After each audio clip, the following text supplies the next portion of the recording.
We're going to go ahead and call the meeting to order for Tampa Bay Water. It is Monday, October 15th. If y'all will stand, we'll do the Pledge of Allegiance.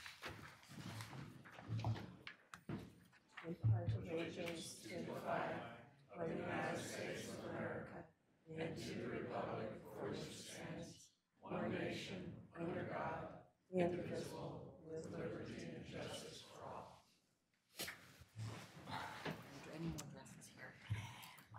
Thank you all. Thank you all for coming today. And we'll go right to our public comment. We have 3 speakers. Our first speaker is Lee Daniels, and you'll have 3 minutes.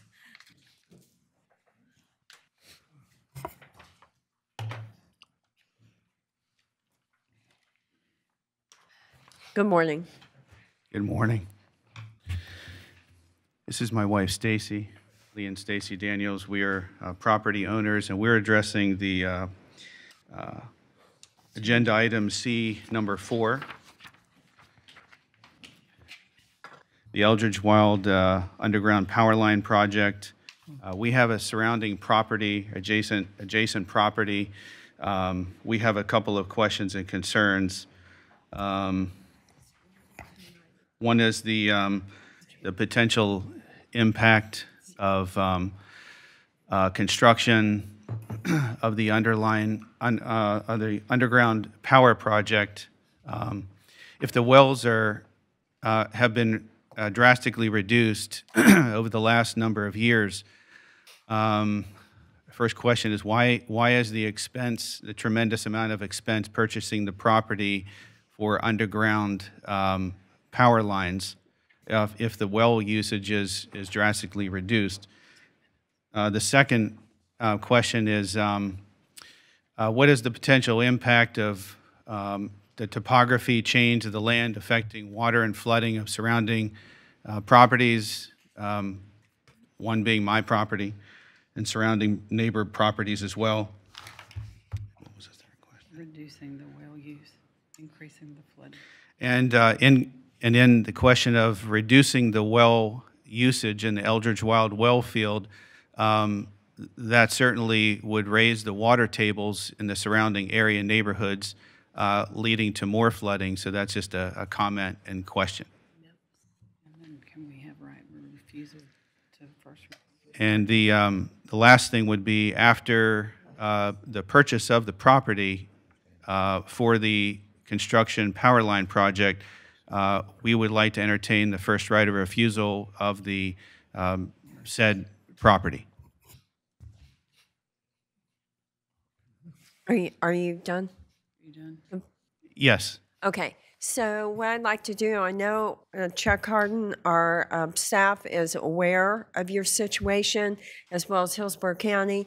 And I think what I'd like to do is make sure that you all communicate with this gentleman and make sure that if we can help him, let's try and do that. Okay? Thank you, sir. Thanks for coming. Next speaker is David Geddes.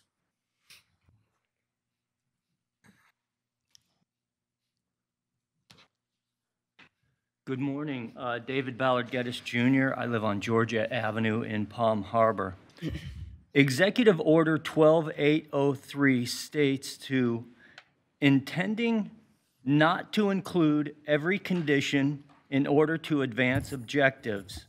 The Pinellas County Consumer Confidence Report deliberately, intentionally based on Executive Order 12803 does not include the testing for mercury on our Consumer Confidence Report. Now imagine a lawsuit with the EPA or some other agency suing Pinellas County Utility over the fact of not the fluoride, not the lead, but the mercury that is deliberately not included on our Consumer Confidence Report. A lawsuit on such a finding as mercury, a lawsuit of this magnitude would foreclose our utility. Now, the Reclaimed Water Facility as a private-public partnership, as underwritten on the county utility, would be granted rights to re-enterprise our county utility as a privately run occupation seen as an objective in Florida Statute 15390. A lawsuit, in reality, in actuality, would be a real estate transaction disguised as a lawsuit in an attempt at overmastering our legal system, in an attempt to privatize our infrastructure, to grant, to aid and abet a third-party takeover of government. And that would be called racketeering and extortion. Heads up. Thanks.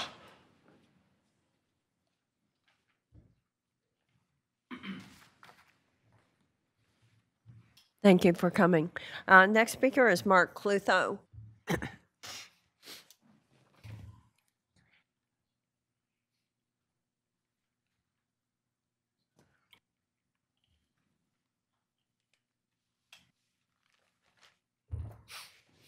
Good morning. Mark Lutho, Largo. Yeah, you think it's good? September, the hottest month on record, passing June of '98. Yeah, and then we have Florence and Michael. Got lucky here. And all you Republicans denying global warming. Oh boy. What are you going to do when it hits here? Made it almost 20 years at Tampa Bay Water without a pledge. Not till Merman takes over.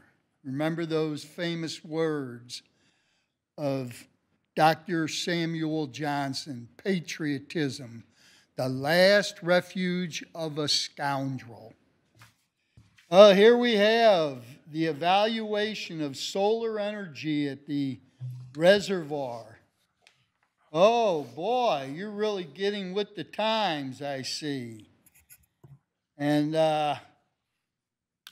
long-term master plan. Boy, you're stuck in that gear. And you have the regional water supply and master demands. It's always the same thing. You're in a gear, in that gear. And then the long-term demand forecast model development, demand management implementation strategy development, energy management program. Well, I know in your due diligence, you're all aware of what the UN panel just said. By 2050, there can't be any carbon going into the atmosphere. 0 pounds. It'll be hell on earth. And you idiots are wearing coats. Just had the hottest month on record. It's amazing how you can be so ignorant to what is coming. I told you, you better make a high-performance passive solar building here, and then Tampa Bay Water made this monstrosity. Thank you. Your 3 minutes. Oh, is yeah, up. you just don't listen, do you? Okay, that does conclude our public comment, unless there's someone that has not signed up to speak. Okay, thank you. We'll now move into the agenda. We have the consent agenda in front of us, and entertain a motion to approve consent. So move. Second. We have a motion and a second to approve the consent agenda. Yes. Second. Yeah, could I just pull C4, please? It's just from the comment made earlier, but also I just wanted to get just a summary on what was going on there. That's the Eldridge Wildfield Wellfield Underground Power Line Project. Right. So if we could pull that and approve the rest. Are the microphones on? Yeah. I think here. what I asked was for staff to work with the gentleman because we don't have really an update to give. I did ask that question too in my briefing. But Mr. Jordan, do you have any other comments on C4? Well, we'd be happy to work with him, and we are working in cooperation with Hillsborough County on the purchase. We do just want the easement. I think, understand that Hillsborough County is wanting the property for their purposes, and so we're coordinating that with them, and we'll certainly be happy to discuss that with the gentleman. Okay, so just essentially, we're buying it ahead of, just from a timing perspective, correct? That's the only reason that we're purchasing it? It's my understanding that that's part of the, you may well get our engineer, maybe John Kennedy, to address that more specifically. Morning, Madam Chairman and members of the board. Okay, I'm gonna, long story short, this is the only way to get underground power into the east side of the well field that's on, the part of the well field that's in Hillsborough County. The public rights-of-way that are available, actually one of them was platted through what is Tulalip Lake. And this property is required. We approached the property owner to see if they would sell us an easement, and they declined. And so the alternative for us was to purchase the property, install our underground power line, and then put the property back on the market. Hillsborough County staff approached us and stated that they would like to be given an opportunity to purchase the property from Tampa Bay Water, less the easement. And that is what Hillsborough staff has recommended to obtain a grant for the property. After we close on the property and our construction is finished, that would be the time at which Hillsborough would acquire the property. If there is certainly an opportunity, and Hillsborough staff has stated that they would like an opportunity for the three parties to discuss this further to see if there's an opportunity to accommodate Dr. Daniels. Okay, thank you, appreciate it. Is that Move approval. okay? Thank you. So we have a motion and a second to approve the consent agenda. All in favor, please say aye. Aye. Like sign opposed. Show the consent agenda passed. And I'll now turn the regular agenda over to our general manager. Excuse yes, me, I'm Madam sorry. Chair. Yes. Before we get started with our regular agenda, I did respectfully request if it might make that it might be helpful to hear item J2, the long-term water plan master update first, before we take up the important issue of H1, given some of the information that's come to light regarding our SwiftMud executive director having conversations with Polk and Hillsborough.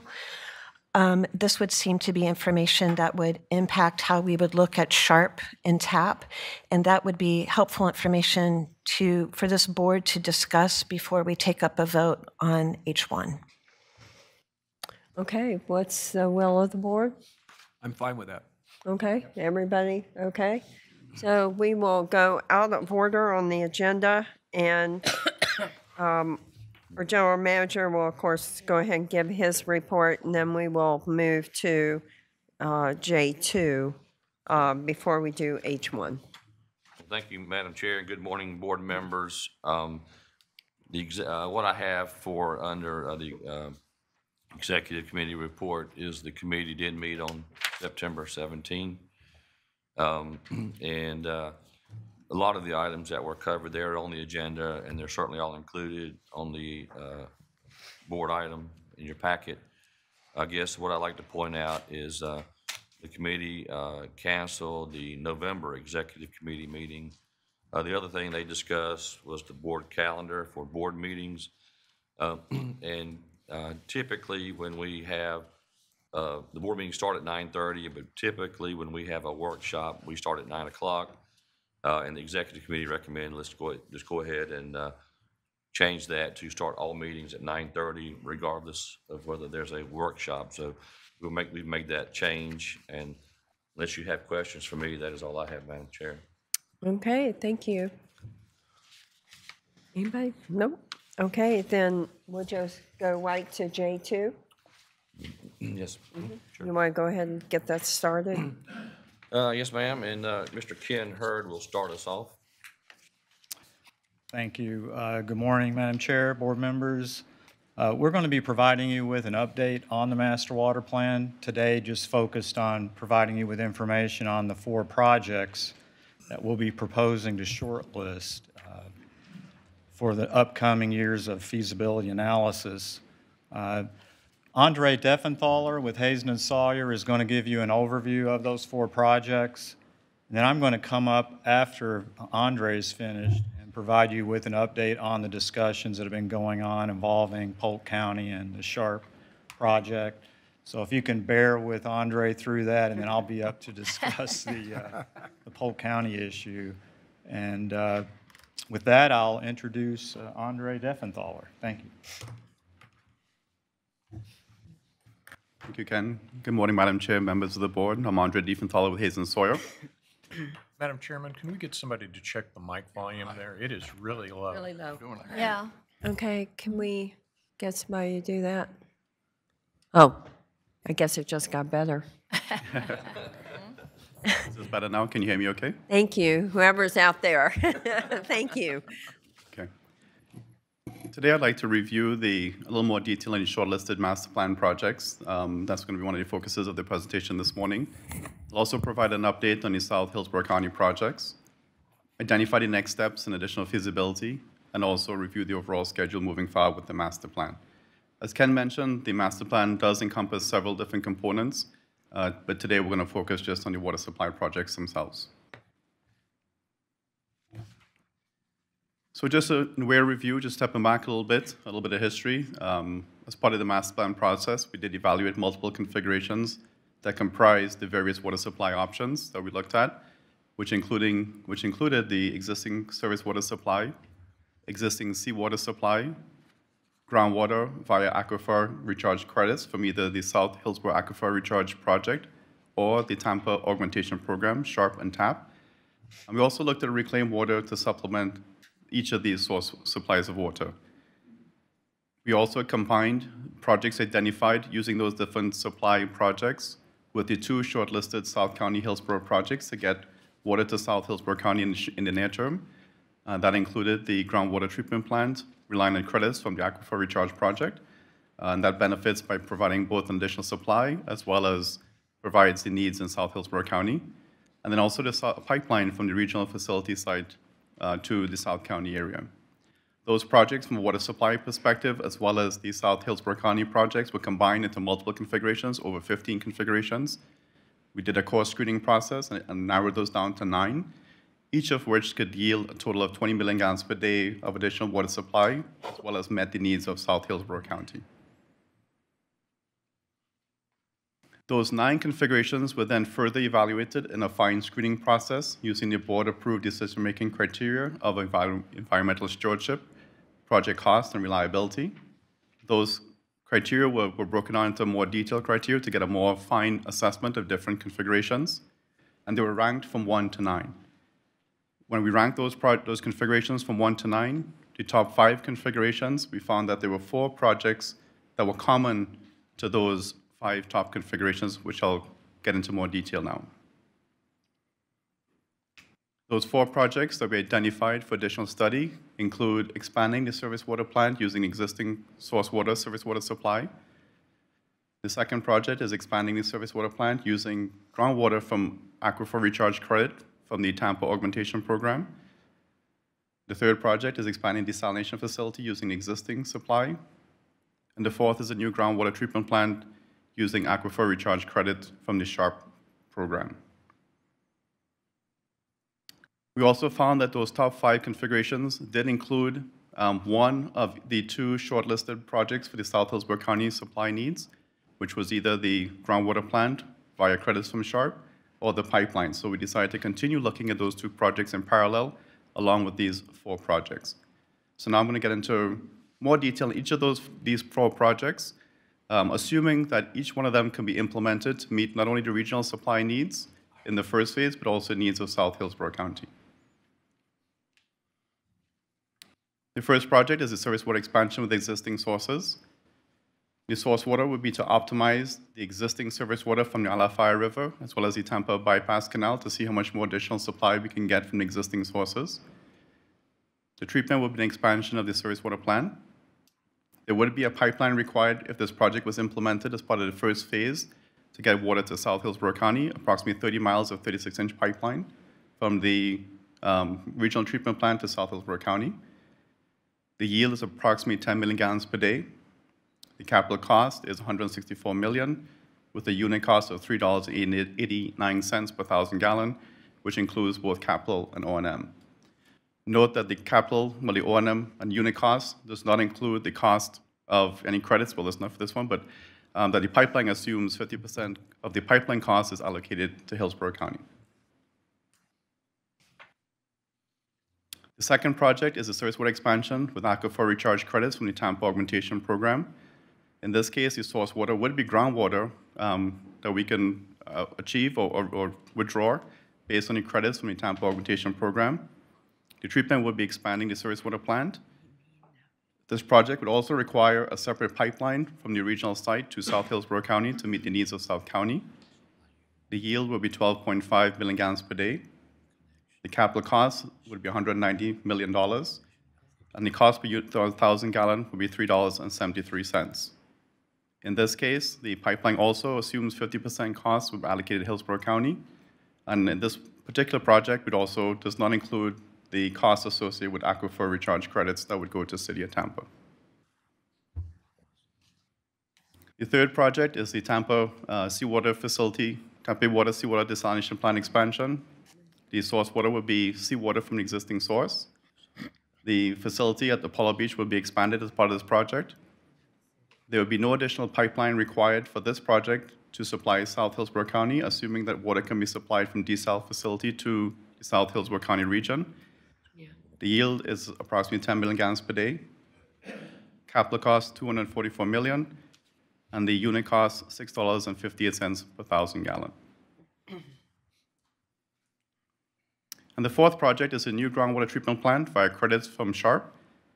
The source water is groundwater from credits from Sharp. The treatment will be a new groundwater treatment plant in South Hillsborough County. There would be a pipeline required for this project to tie this water treatment plant back to the regional transmission main near the desalination facility. The yield will be 7.5 million gallons per day. Capital cost $160 million, and cost per 1,000 gallon $3.49. The unit cost does not include any aquifer recharge credits that would be paid towards Hillsborough County for the aquifer recharge credit. Pulling all these costs together, this table summarizes those different costs of each project. The lowest capital cost, assuming again this is implemented as part of a first phase, would be a new groundwater treatment plant with credits from Sharp for $160 million. The most expensive of the four will be expanding DSAL at $244 million. The unit cost, again, the cheaper would be the groundwater treatment plant, $3.49. The most expensive of the four is $6.58. But again, note that these do not include the aquifer recharge credit costs. So moving forward for these four projects, we are recommending additional feasibility to confirm some of these costs and feasibility of some of these projects. So for example, this table summarizes some of those additional feasibility requirements. For the surface water plant, for example, we would need to look at confirming, can we optimize existing facilities and get more capacity from the existing both treatment facilities as well as source water. We'd also like to do additional modeling to confirm the yields of the surface water system. And then also consider an alternate surface water plant location near the reservoir as an alternate location for expanding the surface water facilities.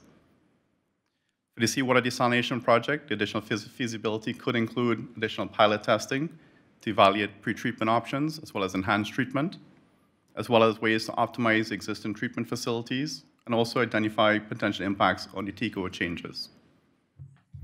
The groundwater treatment plant, additional feasibility may also include additional modeling to confirm the yields, to install a test well to confirm the water quality within that South County region, and also to confirm the configuration of a well field and new treatment facility. For each of these project concepts, we have applied for co-funding with the Southwest Florida Water Management District a few weeks ago, and those additional co-funding requests are identified in the column on the right of this table. So moving forward, what are the next steps for determining what to build? The next steps will be to procure additional services for additional feasibility of the shortlisted projects, continue monitoring the Tampa Augmentation Program to look at the impacts of timing on some of these projects, proceed with parallel paths for the South County projects with the goal of confirming an MOU with Hillsborough County by the end of this year, and then selecting a particular project for the South County by February 2020. And then also continue discussions with Hillsborough County, as well as the Southwest Florida Water Management District on the SHARP program, which I'd like to turn back over to Ken Hurd, who will share a little bit more about some of those discussions he's been having related to that. Thank you.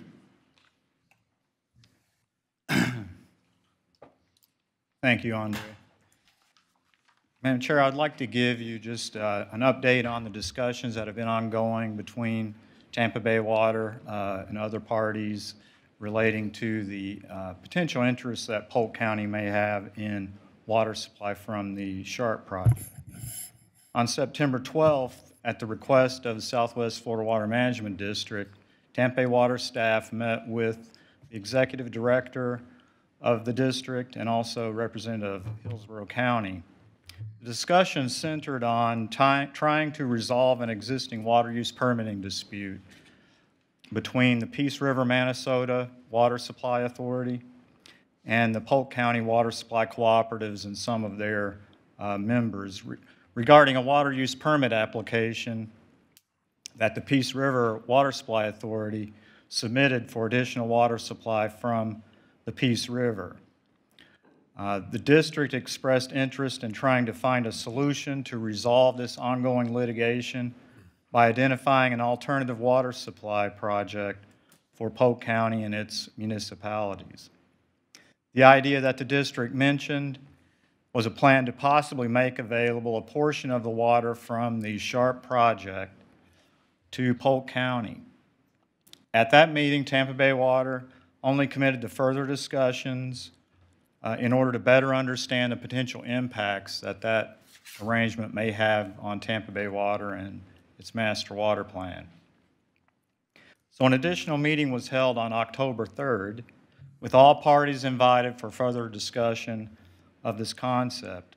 Tampa Bay Water staff attended this meeting and heard a presentation from Hillsborough County on the SHARP project and also from the Water Management District. The only Polk County or municipality representative that attended that meeting was from the city of Davenport. At this meeting, the district indicated their intent to enter into an agreement with the Peace River Minnesota Water Supply Authority and Polk County and its representatives in order to stay the litigation for 1 year so that an alternative water supply solution could be discussed with the county representatives, and that agreement would be presented for consideration at a mediation that was scheduled for October 8th regarding the administrative hearing process. We understand that that agreement was not accepted at this meeting, and the parties are continuing with the administrative process to continue toward the hearing that's scheduled for January of 2019. Staff does remain open to further discussions on this issue. I would like to recognize that Mr. Brian Armstrong is here today with us, the Executive Director of the Southwest Florida Water Management District, and he's indicated a willingness to answer any questions that the board may have regarding the district's perspective and interest in this arrangement. Okay, thank you for your report. Director Rice, do you have a comment? Yes, thank you for that report.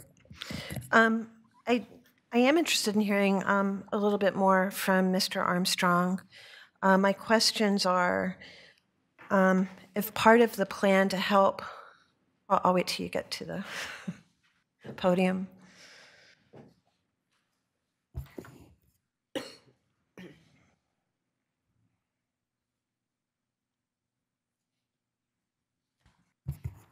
Good morning. Good morning. Welcome. Thank you.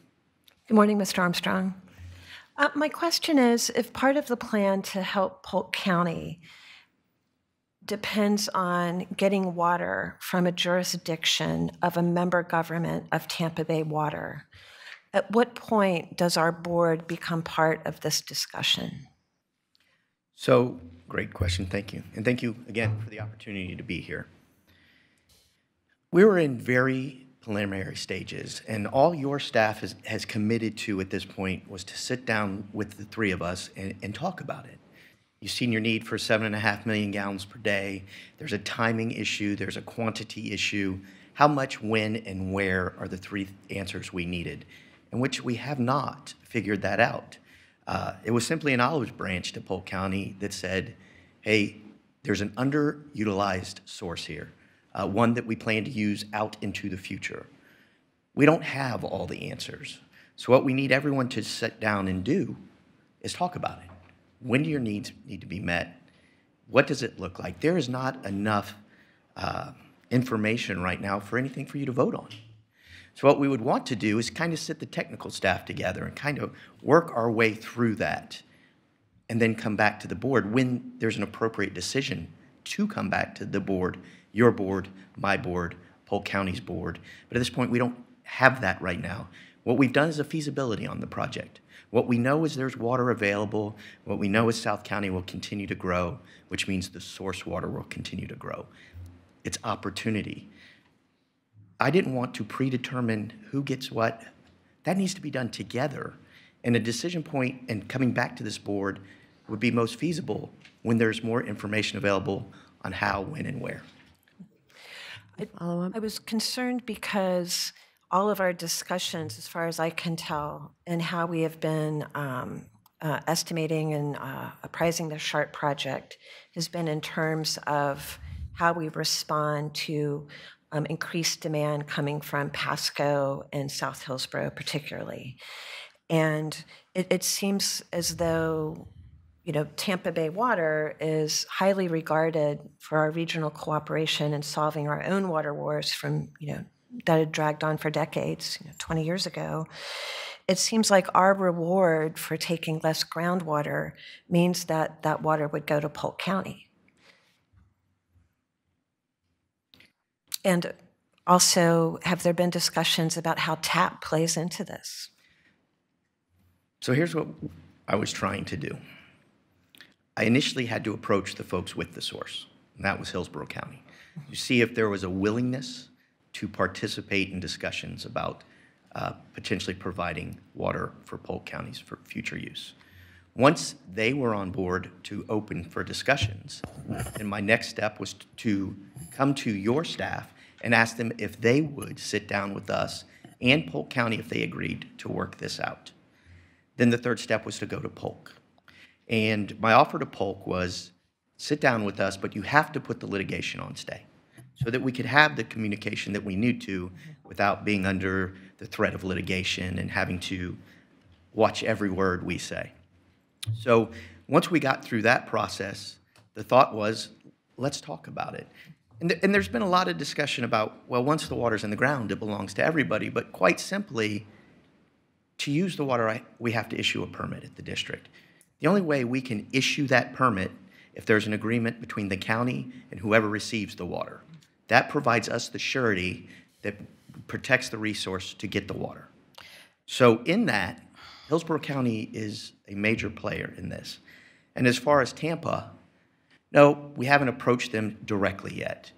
There's been discussions about providing water to this project through the other TAP that you'll discuss later today. But the thought was, I needed to at least get those three to agree. Unfortunately, I got to be careful because we're in active litigation, but unfortunately, the mitigation reached an impasse. So where Polk sits today is yet to be determined on this project. But to approach Tampa to directly answer your question, we have not. But I'll tell you, Tampa's water can make a good project great. Okay. Question. Excuse me. Are you complete? Go ahead, Darby. Well, I need to make sure she's I just done had here. one more quick question. This might be more for our chairwoman. And I want to say thank you, Mr. Armstrong. I know you're in an important position, that you've got a lot of things to look at and balance. I guess, and I say this with all respect, my concern is that as part of solving another area's water wars, that we don't inadvertently start to unravel Tampa Bay's interlocal agreement in our plans. And so the first meeting was on September 12th. Our executive committee meeting was on September 17th. And did this come up at all? in the September 17th Executive Committee meeting? No, I don't recall. no, Okay, all right, thanks. thank you. Okay, Ms. Starkey? I have little alarm bells going off because, and good morning, Brian. Good morning. I'm hearing that you're talking to Hillsborough County about water source. You're talking to City of Tampa about a water source. And I thought that's what we were. So I have a little concern that you're talking to a county first and not Tampa Bay Water. So I'll address that. As I spoke to Ms. Rice, Hillsborough County has the source. But I thought it belongs to Tampa Bay Water. So the project provides a resource benefit that allows for the withdrawal of groundwater. That's the project in a nutshell. It's their reclaimed water that they put in the ground. Now, again, the argument is once it's in the ground, it belongs to everybody. I can't issue a permit unless they put it in the ground. So regardless of whose source it is, the agreement between whoever gets the water and Hillsborough County has to be in place for us to issue the permit. So we can argue semantics, but that's the reality of the issuance of the permit. Commissioner Starkey, do you have any further comment? Councilman Miranda? Thank you, Madam Chair. Just for the record, it was mentioned that Tampa Bay Water, this, that, and the other, City of Tampa has never spent a dime that I know of in a water war, that I know of. And that I know of, and maybe I'm wrong, the City of Tampa has never had any direct conversation with Swift Mud or his chair or anybody else concerning reclaimed water, that I know of. And I will just say, I was briefed by my staff on the conversations regarding this, and I knew from the conversation that it was very preliminary, very preliminary. That was just a discussion about a possibility and that we would be involved at any future step going forward. I was given that assurance. So I don't know if that makes you all feel better, but I was assured that. Yes. But the purpose to my questions and concern is that it just seems like there's a lot of question marks regarding this, and it might behoove us to take the time to understand this better before taking action on H1. Oh, I mean, I absolutely agree with you, because the first question I had was, because there's those, I don't think, except for Mr. Miranda, has been on this board since I have for 8 years, was it due to the Alafia River? I was very concerned. I have been concerned about the Alafia River since I've been on this board. So I was assured everything was preliminary. It does not affect the Alafia River at all.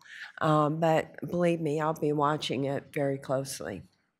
And part of the request was not only to stand down on the litigation. Polk County currently has permit requests in from the Peace River and the Alafia River. The whole thing was to hit a pause button so that we can work the best source for the best place, and we right now don't have that opportunity. Great. Okay, any other comments? Mr. Eggers? Yeah. Commissioner Eggers, sorry. I guess I just didn't want to leave the conversation yet and thought we'd keep this wonderful dialogue going, because I do share your concern as well. I mean, we really are dealing with some internal things right now, trying to decide how we are going to address our long-range water plan, not thinking that those credits that we might be hopefully getting would be for our use here, not for external use. We're also having some good discussions with our partner from the City of Tampa about the TAP project and where that fits in and how that's determined to be used going forward in a kind of a master plan. So I certainly don't, I absolutely, with all the questions, and certainly our staff has weighed in on from a legal perspective and also from an operations perspective, as well as management, that, you know, we need to slow down and take this master plan process to its conclusion before we do anything. And I think at the same time, try to understand all of these dynamics between the different water groups or counties. And so I keep hearing the word, there's not been direct communication, there's not been direct communication, but, you know, there's a lot of indirect ways to communicate. So I just want to make sure that we're all clear on who's on first and who's on second, and I'm not comfortable right now. And there's too much up in the air, and some of the interpretations of the first meeting and the first meeting and what came out of that first meeting were a little disturbing. So I want to make sure again that we right whatever ship we need to right to have good sound conversation before we go forward, and that everybody is transparently aware of all the trade-offs, including us, because we have worked real hard to get rid of a lot of the issues that perhaps others are starting or having right now. So thank you. Thank you. Okay, thank you very much. Appreciate you being here today. Okay, we will now go back to the general manager to proceed with H1. Yes, ma'am. I think that item will be covered by Mr. Dunbar and Mrs. Ventura. Yes, thank you, Madam Chairman, members of the board. We are now up to item H1, which is an agreement and memorandum of understanding with the City of Tampa regarding the Tampa Augmentation Project. We have with us today Peter Dunbar, Special Counsel to the agency, who has been leading the discussions with member government attorneys on this item. And I will now turn it over to Pete to walk you all through the agreement. Thank you, Barry. Let me begin by expressing my appreciation to all of the member government attorneys who worked with us on this project, bright minds and good help. Let me give you an overview of what you have before you. The effort was first to define the scope and the specific nature of TAP. That was done through the Reuse Committee, and that appears as an exhibit to the draft agreement. The choice then became, if Tampa moves forward or wishes to move forward, there are three potential ways that that could occur. One, it can be done by changing the law. Two, it can be done by modifying the interlocal agreement. Or three, could it be done within the context of the existing interlocal agreement? And that task was then assigned to us and the member government attorneys. What you have before you is what we believe reflects the ability to move forward specifically with TAP, or for Tampa to move forward specifically with TAP in the context of the interlocal agreement without creating jeopardy to the bond covenants, without creating jeopardy to the interlocal agreement.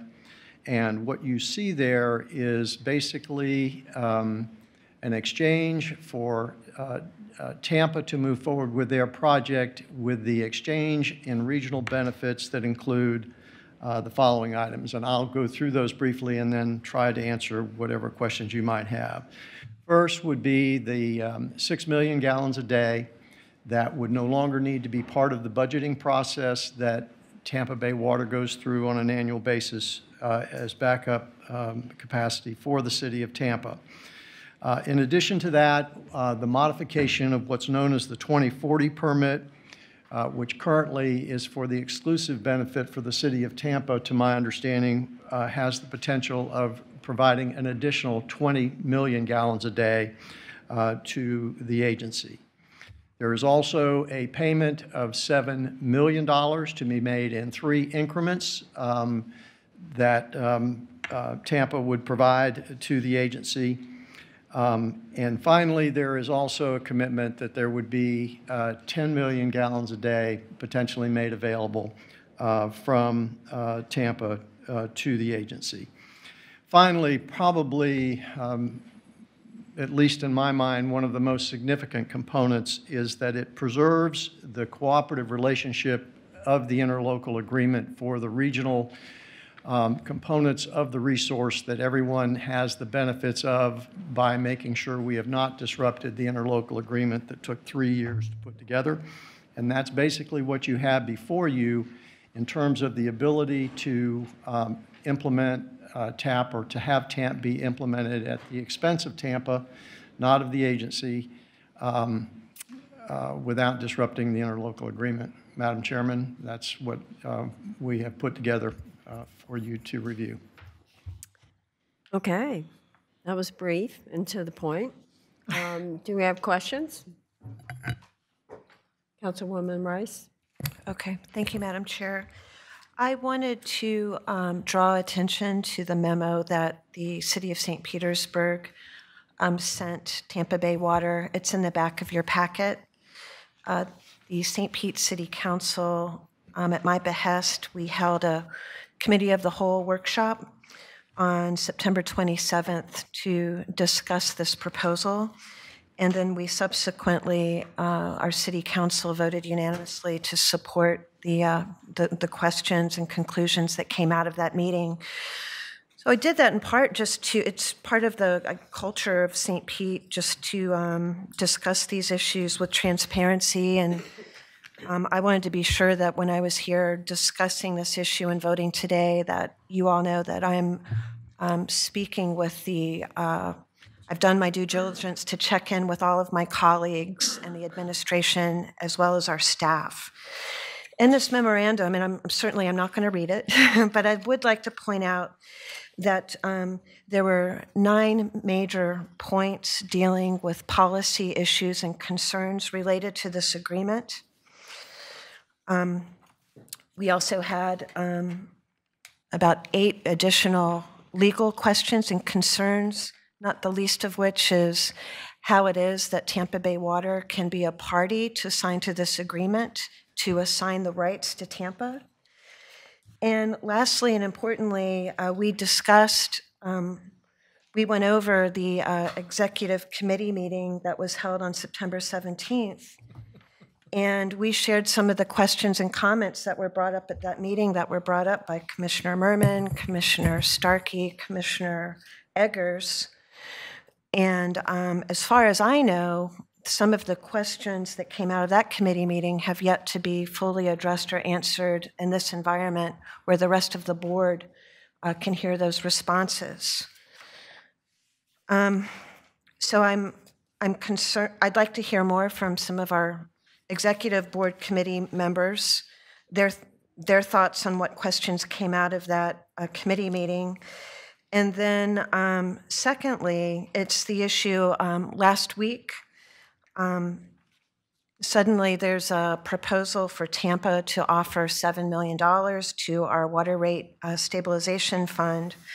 I'm not sure how we got at that amount, but since the member governments have been contributing a little under $5 million a year towards that, and we're all in it together for the debt that we have to face for the next several years, the $7 million seems like an awfully low amount. And I have questions about that as well. But those are some of my questions. I'm really interested in hearing more from what my colleagues have to say. Okay, colleagues, speak up. Well, I can tell you a little bit about that. All 3 of us from the executive board will speak up. You'll go first. So I can tell you a little bit about that. The $7 million, though I had nothing to do with the number. My staff brought to my attention an item they wanted me to discuss with the executive committee that I might have my water, I might have my carbolic come up to the mic and explain it more technically proficient than I can. But it has to do with the cost that we all incur to produce the water. And when a member government, when Tampa didn't use the water, they didn't have any skin in the game on the debt that we were carrying. So, Mike, you want to explain it better than I can? Certainly. Mike Carvalho, Pasco County. The basis was to look at the annual debt service that Tampa Bay Water had to pay out every year. And we, working with Tampa, took a look at Tampa's historical use of water and quite honestly determined what percentage Tampa was culpable for that, if you will. So we looked at about an average of 4 million gallons over the past 20 years, over the history. Took that number, divided it by, I believe it was the 2017 amount of, of water that was produced by Tampa Bay Water. That was works out to be a little more than 2%. So if you take that over $70 million and you multiply that times the 9-year implementation period that is currently planned for TAP, you come up with a number of roughly about $14 million. And so we had further discussions with Tampa's council on that, and recognizing that there were some benefits, as have been mentioned here, in terms of not having to plan for additional supply, as well as the 2040 permit, additional water. We agreed to go ahead and meet halfway on that. So that is the impetus of the $7 million. Chairwoman? I'm a little confused on the process of, are you negotiating on behalf of Tampa Bay Water?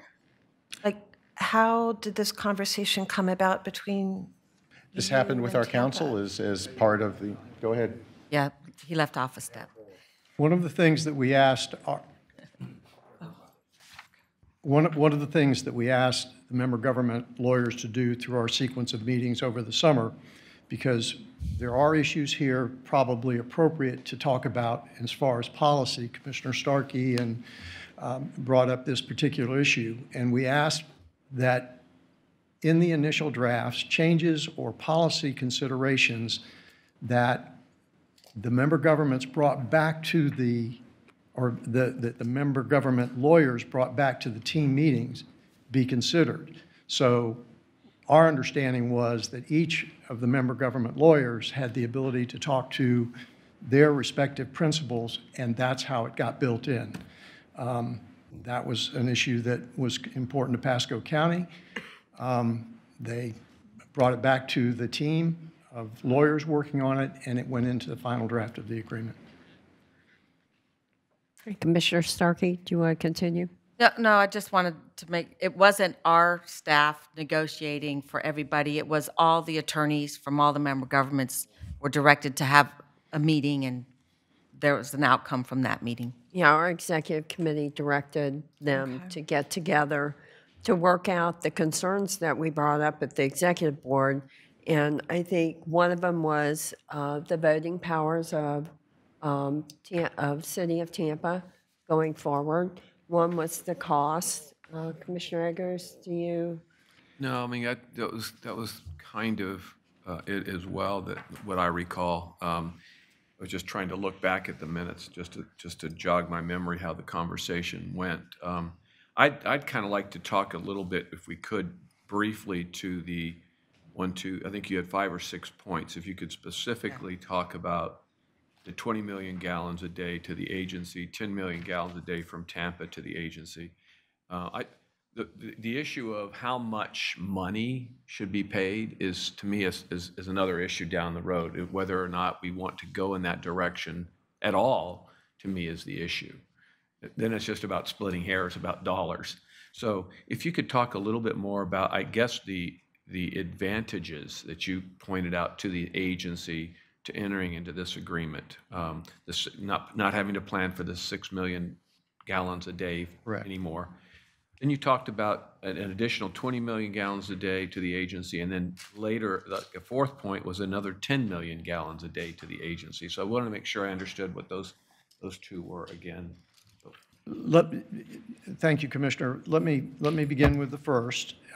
There is what is referred to as the 2040 permit, and I'm going to look for some help from our general counsel, but I believe Tampa Bay Water may actually be the permittee, but it is for the full benefit of the City of Tampa only, and not for any of the regional projects. It's part of what deals with keeping the MFLs up. I think it provides some to Sulphur Springs. It also helps with the reservoir for their surface water. But if TAP moves forward, Tampa no longer needs that 20 million gallon a day potential capacity. That permit, if TAP is to be actually implemented, I think we have identified 4 separate permits that would be needed either to be modified or new permits issued under the exhibit that appears on the agreement. This would be one of them, and the opportunity there is for Tampa Bay Water to have the full benefit of the 20 million gallons a day currently fully allocated exclusively to the city of Tampa. So that's the 20. The other, Hold that thought just a second. So, and the timing of that would be at the same time that the TAP project would be fully functional. So that gets us out to the late 20. 9 years. That's 9 years, 10 years out? 27. Is that, 20, That would be it's currently estimated to be 2027. okay, so 9 years out. Right. There are some shorter-term water needs that we have that we're looking as a water supply thing, so that if we move forward, if we move forward with those other opportunities, the 20 million gallons a day may not have the same value to us. Is the timing an issue there that could, I mean, I'm just asking, you know. I think that's a very good question, and one of the things, I mentioned the 7 million, which Pasco brought to us and was built into the agreement, but we also had from Pinellas specifics on how we would keep up with the progress of TAP and what the reporting functions would be, which has also been built into the agreement as the attorneys worked on it. So I think the answer is yes. It would be,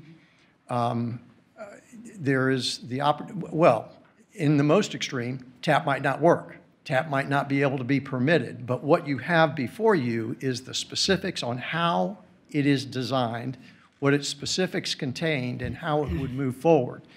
How quickly that occurs and how quickly the benefits manifest themselves, I think is subject to all of the variables that might occur.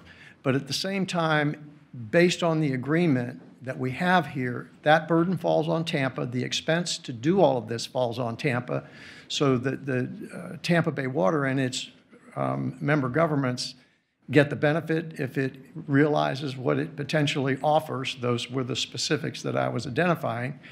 And if you do nothing, you don't get any of the benefits. So that benefit for our short-term project that we're looking, short-term water supply deficit that we have probably has no benefit to us. The only short-term, I'm sorry. No. So we're looking for a short-term water supply for southwest Hillsborough County. Correct. And it's got to be delivered in the late 20s, 20? No, about 4 or 5 years. Okay, so I'm just trying to get the understanding about why that's such a benefit to us in the short run as we look at these alternative water supplies. Commissioner, in the short run, I'm not sure that the benefit is there. I didn't try to time the benefits, but simply to list them as I saw them. The one potential benefit that appears in the agreement that could potentially affect Sharp Share is the 10 million, which is the second part of the question that you asked me. And the agreement that you have before you does provide willingness by the city of Tampa to provide an additional 10 MGD a day that would benefit that specific project in the near term. So that 10 million would be available whether or not that TAP project ever materializes. Well, potentially, yes, but you have to further negotiate how that 10 would be used, but it was specifically set aside and made available in this agreement for that purpose. Okay. Were you trying to weigh in? I'm sorry. No. No, not you. Matt. Councilman Miranda or Mr. Jordan, did you want to weigh in? When Commissioner Eggers was talking about the timing, I was simply going to say that our decision timeline on what to do to serve South Central is around the 2022 timeframe, 2021. Is that correct, Mr. Hurd? Like 4 years. Okay. Decision time 2020 to make a decision, and then delivery. So we still are in evaluation time right now. Okay. And then the master plan timing is later, which is maybe the 2022 timeframe. Okay. That's all for now. That's all. Okay. I don't see any further comments. Councilman Miranda. Well, let me just have a couple of things, if I may. As we know, the consultants that were hired by the Reclaimed Water Committee through Tampa Bay Water, they've concluded that this would save approximately $35 million to the member governments if this is done. Am I correct? I believe that's correct, but the lawyers weren't looking so much on that as much as trying to create for you an option that did not disrupt either the bond covenants No, I the understand. We'll get to that in a legislative second. or the interlocal agreement. And I appreciate it very much. And no reclaimed water used for tap will go to any other member committee, only Tampa, so that others can say that, you know, we're drinking Tampa's dirty water or whatever. That's specifically in the agreement, Councilman, Not yes. dirty at all, because there's not one living microbe in it, which I can't say that about anybody's water now. It will drop-proof Tampa's supply so that two things. Tampa Bay Water doesn't have to budget 6 million gallons a day, so it can be used for other member governments. That's one part. And the second part is that there's an additional 20 million gallons that was discussed by Commissioner from Pinellas County regarding the bypass canal. So that 20 million gallons of water can be used by who? The other member governments. You go back count on and Mr. Armstrong to help us with that. Yeah. And you go back and you just said it correct. If it's permitted, if it's processed, and if you find that 350 million gallons, $350 million, I want to say gallons because gallons is cheaper than 350 million to build. What benefit does it do for the environment? It removes a lot more nutrients at Tampa Bay water going into the bay, not this Tampa Bay water, but the body of water. And it qualifies and helps the Florida aquifer by creating saltwater intrusion barriers. It refreshes the Sulphur Springs pool, swimming area, and water that we use from there, and helps lower the Hillsborough River minimum flows. And when you look at the bond covenants, the bond council has stated on paper, read by everyone, I would assume, that this in no way affects any bond interruption for all of us. So the fears that are there are only fears, not reality. The city of Tampa has participated in what? Building the desal plant, building the reservoir. And if we don't have any benefit, why should we do that? But we did that. I'm not looking for, the city's not looking, when I say I mean the city. The city's not looking to sham anybody or cover anybody's skin or hang anybody else or anything. We're not doing that. The only member of this 9-member board that never had to join. We were never in a water war. And don't believe me, look at the record. Never. That I know of, unless we fought ourselves. Well, you can correct me. I'm not perfect, and listen, I can take criticism. I don't run away from it. So what I'm saying is that it's equitable, it's reasonable, and long term, this is not about City of Tampa wanting to take over something. We're not leaving anywhere. We can't move the city somewhere else, that I know of anyway. So what are we trying to accomplish? Approved by the Bond Council, technically feasible, availability for water for long term for the next 40 years, less cost of building another water supply somewhere else, better for the environment. I don't know what else to say. Thank you, Madam Chair. Commissioner Eggers? Yeah, well, I always appreciate hearing from Councilmember Miranda. Thank you. And you always engender. Longest-serving member. Yeah, longest-serving member with a lot of historical perspective. So, A lot. But it always gets the juices flowing when I hear you speaking. So, and I'm never quite sure how to respond to. And I really do appreciate your comments about improvements to the Tampa Bay, and certainly those waters that you're talking about could be used for other things too, not just water to be used for drinking water, but could be used for watering our lawns and that kind of thing. That those waters can be used for a lot of things, is my point. I think one of the issues that we went through a pretty tumultuous session last year. When Tampa decided they wanted to go to the state government to try to do something different instead of working right here within it. So now that we're sitting here talking to each other, I think we want to make sure that we completely understand what it is that you all are looking to do. And I appreciate that. You guys will be completely independent, and that's wonderful. But we have to think about what we're going to be left with. And what other doors does it open for the rest of the members to potentially do the same kind of thing thereby potentially, I'm not saying it is, but I think that's the complication, unraveling some of that tight-knit aspects that we have here in Tampa Bay Water. So for me, you all becoming independent is great. Us potentially getting some additional water from you all for the rest of us is a good thing. Might save us some money. That's a good thing. I just think that we're just trying to make sure that with all these additional dynamics that are in play now with the adjacent organization, adjacent county, and Sharp in the Hillsborough County, and TAP and Tampa, and then what other things that this might set up in precedence for our members. I think there's a lot of questions for me.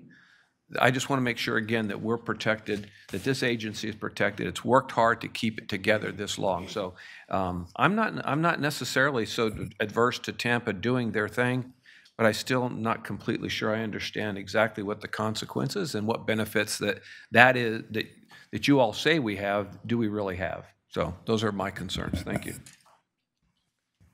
Okay. Do we have board action on H1? Pardon me? Board action on H1? Well, still have questions. I mean, we'll still have discussion. Did you want any motion to approve H1? No? I move that we table it. I'll second. You guys exactly said it at the same time. He made the motion, you said to table it at the same time, literally. So I think second motion to move forward. Either way. What's that? Okay. Either way. Okay, so we have a motion on the floor by Councilman Miranda, seconded by Commissioner Kemp. That will be in board discussion. Commissioner Starkey? And maybe you said it, but I was off doing a little research, so I didn't hear the answer. But I heard it said that the 10 MGD could potentially go back to us. Is it potentially could go somewhere else if there was extra? I mean, is it guaranteed to come to us? No. That's important to me. So who would answer that question? Mr. Dunbar. If the agreement's approved, the $10 million belongs to Tampa Bay Water, or its option to capture it, and it would not go anywhere else unless Tampa Bay Water wanted it to. And is the price set? It'd be like the lowest price available? As I mentioned earlier to an earlier question, Commissioner Starkey, it is being set aside for Tampa Bay Water to be negotiated on what terms. Whatever the credits might be, that is not in this agreement. Only the commitment to make it available. It's my understanding, if that was the case, if anything affected the credits or the price, that we would have to go to the legislature for those changes. Is that correct? I don't agree with that, but you that's don't? the first I've heard of that, Madam Chair. Okay, that's fine. We'll dispel that. Councilwoman Rice? Thank you, Madam Chair. The reason why originally I moved to table this is I just think we need more time to answer these questions, to understand this fully. There's no rush on voting for this today. I just don't see what the rush is. We have a number of questions. I don't think I've heard a response yet to an interpretation of how Tampa Bay Water can enter into an agreement that interprets the interlocal agreement when Tampa Bay Water is not a party to the interlocal agreement. We have some governance issues. We have some issues of trying to understand the full implications of what this decision would do. And we don't have the answers all here right now. And I think even if this board has to meet more frequently until we figure it out, I don't see the point in rushing this vote today. Let me address the question this way. And I'll also ask General Counsel to weigh in. The question that you ask about governance, I think all the member governmental lawyers but one agree that the Tampa Bay Water can do this. There is one that does not. So, Well, because our board are the policymakers, not our attorneys. no, I thought it was a legal question you were asking about governance. I agree that there are policy issues here certainly appropriate for debate. The legal question of whether Tampa Bay Water can enter this agreement with the city of Tampa, I think all member government lawyers but one, including our general counsel, agree that Tampa Bay Water can do this. There is no question in our mind about that. I think bond counsel also agrees with us. I guess, Mr. Dunbar, I'm just concerned because the first time this issue came up, in my experience, it was the red line version that was brought forward by Tampa and Hillsborough County that clearly proposed a change to the ILA that was not going to get unanimous support.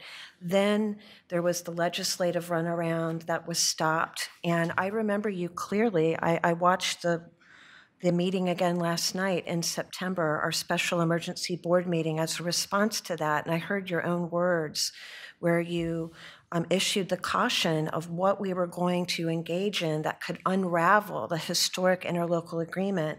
So now this is back a third time in the form of this memorandum to the interlocal agreement that only now needs 6 votes, but I'm not sure substantively what is so different about what we're looking at now than what we were so worried about back in September, Well, other than the fact that you're going to assign rights to Tampa.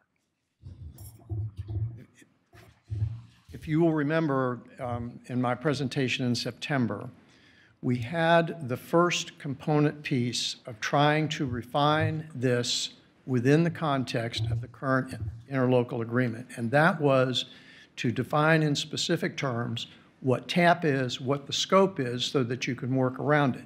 And I think I said at that time that the member government lawyers were now working on the memorandum of understanding and agreement that you have before you now to bring back to this meeting to make sure that it could be implemented under the interlocal agreement. So this is simply the next step that we outlined in September for you. And I think you were the one asking me the questions. And this is what we were trying to finalize and come back. When we went to the executive committee meeting, the member government lawyers were instructed to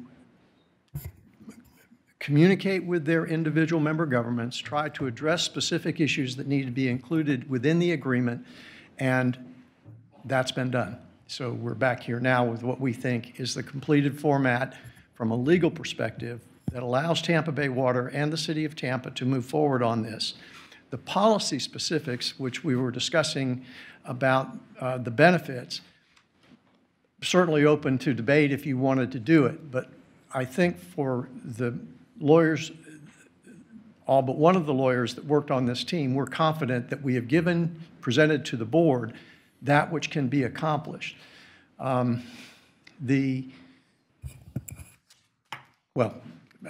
without attempting to dive too much into policy. Okay, we have several lined up before you. Okay, that's I'm fine. sorry. As long as you can see me. Okay, sure. Mr. Dunbar, this does not change interlocal agreement at all. This is a separate agreement outside of that. It adds to it. Commissioner, it does not change the interlocal agreement at all. It implements or permits the implementation of Tampa's objective within the context of the interlocal agreement, preserves the mutuality of all the member governments on how we will deal with the resource and things of that nature, and specifically does not change the interlocal agreement, which was our concern, or at least was when this began. Changes to the legislation, changes to the interlocal agreement create jeopardy in a variety of ways, all of which our objective was to avoid, and I think the agreement does that. I think we all had that same feeling of concern back when it was going through that, and this not changing that interlocal agreement, I think, is the best thing we can do. So, thank you. Commissioner Eggers? Yeah, I wanted to go back to, we had talked about long-term water supplies, and there was a second option. If somebody could just maybe come back up and talk about that again, please. And that was involving, I think, because essentially we're right, I won't say in the middle, towards the end of our long-range master plan process. And I wanted to understand a little bit more about number 2 and how it relates to Ken. TAP, if I could, please. That was from J2. No, Yes, J2. yes. The option number 2, which is groundwater recharge. Yes, we, That's the TAP for the project. purpose of including the TAP concept in the master water plan update, we included a project whereby Tampa Bay Water would actually own the wells, withdraw the water, and transmit that over to the surface water plant for treatment and regional delivery. So that is still in the running for one of our 4 projects, right? Correct. Yes. Okay, so I think there was a comment saying, like, why rush? I think that's number 1. More understanding, I think, give a few of us more comfortable understanding the dollar donation that's been talked about. But I think right now it's within the context of our long-range plan. That's still being considered. Maybe not the same. I'm not, again, sometimes I think the way we consider it and the way Tampa considers it is different. But I do think that is part of our deliberation over the a few months ahead. I mean, original plan was the end of 2018. I think it's moved a little bit.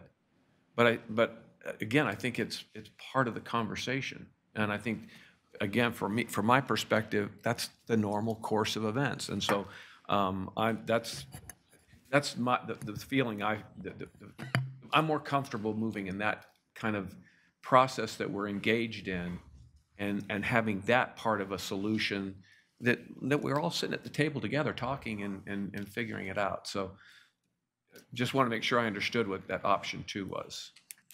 And just to clarify too, that is a project that we're currently including as part of the plan. We haven't had discussions, or ongoing with the city as to whether they're willing to allow that to occur, where we would have the withdrawal wells. So that's still an uncertainty as far as that option moving forward. Well, we're getting to the end of 2018. We better figure it out quickly if it's going to be one of our projects or not, for crying out loud. That's what we've been talking about. We've been talking to the end of 2018. That's one of our projects. It shouldn't be on the list anymore. If we haven't gotten to a point where we have some understanding of that, then it shouldn't be on the list of alternatives. But if it is on the list, then that should be something post haste that we look at as when we get to that point of making a decision. Okay? Thank you. Thank you. Councilman Miranda and then Commissioner Stark. Thank you. I just want to say something. It's just, this is not a victory or loss for the city of Tampa or each and every one of the member governments. This is not a win. It's not a loss. And when you go back in history from '98, when it became Tampa Bay Water, it was talked about then in a different term, maybe not exactly like this, but it's called TWRP. And it was on the list at one time. And I don't have that memory. Maybe Brad does, but it got close to getting on the list for the final, but it did not make it.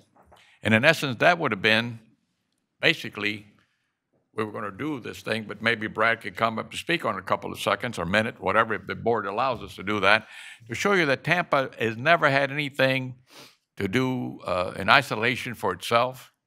I can't speak what happened or didn't happen to the legislature because I was not involved in going to the legislature. Closest I've gone through the legislature is when I was driving, heading to Alabama, and I drove to Tallahassee. But that was about it.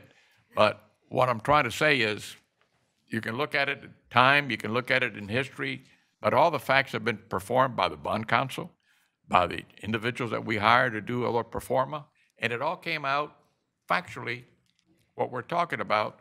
And I'm not opposed to waiting another 15 minutes and making it longer. But the city of Tampa, if it's going to pass, it's going to pass. If it's not going to pass, then we'll do something else. But it's just a matter of time to me that the longer you wait, the more expensive things get. If you buy a car 20 years ago that's electric, buy one now and see what happens. Everything becomes higher in cost. Everything becomes more difficult to do. Every time you move around in the legislative session, you get what? More laws. Not against laws, but more permitting, more items that you need. And maybe that's what we need because the environment's so screwed up that who knows what's going to happen in 40 years. So I don't know where the water's coming from. Same water we've had here for 300 million years. So it's the same water, other than there's one iota that's missing. It's not the same population. And there's where the axes cross and don't meet. We keep having more greater population with less water because not that there's less water, there's more population. This is a way to get 40 years, maybe 50 years, to do something for all of us. City of Tampa doesn't look at diagrams and say, oh, here's why, and I can't go here. Here's where this boundary ends.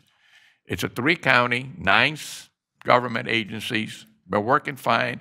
And this is another area to make it work for another 40 or 50 years. That's all I'm saying. Thank you, Madam Chair. Thank you. Did you have any comments? You were, Commissioner Starkey. I have a couple questions, but first, could I have an explanation of paragraph 6 on page 6, please?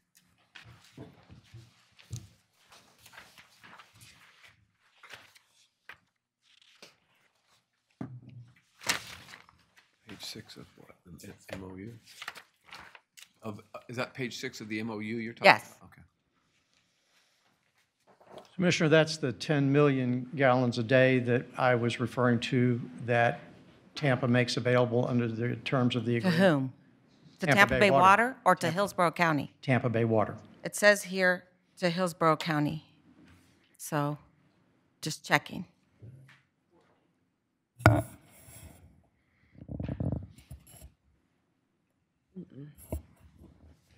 And I while you're reading that, I have to say that I'm in communication with my attorney here, and it was Pasco County's understanding that the excess water was for Tampa Bay Water's benefit for free. But if we have to buy the water and we don't know at what cost, I'm not sure what our benefit is. I think it's worse because we don't know at what cost. So how can we plan? So I came here ready to vote yes, but now I think we need to slow down and step back and really understand what we're doing here. This says the water's going to Hillsborough County, not to Tampa Bay Water.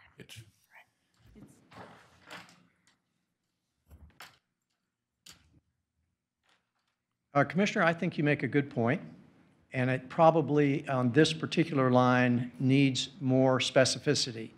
The project is one being implemented by Tampa Bay Water in cooperation with Hillsborough County. The intent, which I just confirmed from the City of Tampa, is to make that available to Tampa Bay Water to implement that project. But I agree with you that it probably could say it more clearly. And we, as my attorney is telling me, understood made available. We didn't understand it was made available for purchase. So there's that factors into our long-term water plan, and I think we have to go back and discuss this again. Okay. Commissioner Kemp is next, and then Mayor. Commissioner Kemp. Changes a little bit about what I was thinking, but I wanted to really talk about the benefits here, and I appreciate Councilman Miranda being so steeped with such depth and knowledge of this and in his comments.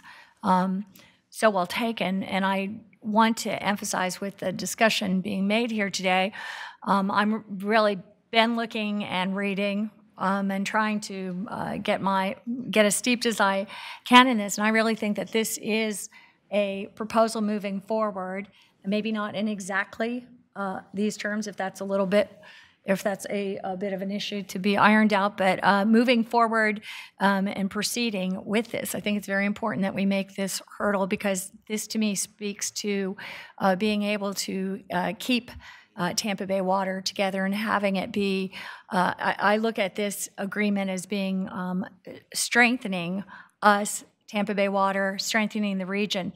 And I'll take this from the Tampa Bay Times editorial, which I think has had a lot of wisdom about this, and it's the Tampa Water Project, benefits the entire region.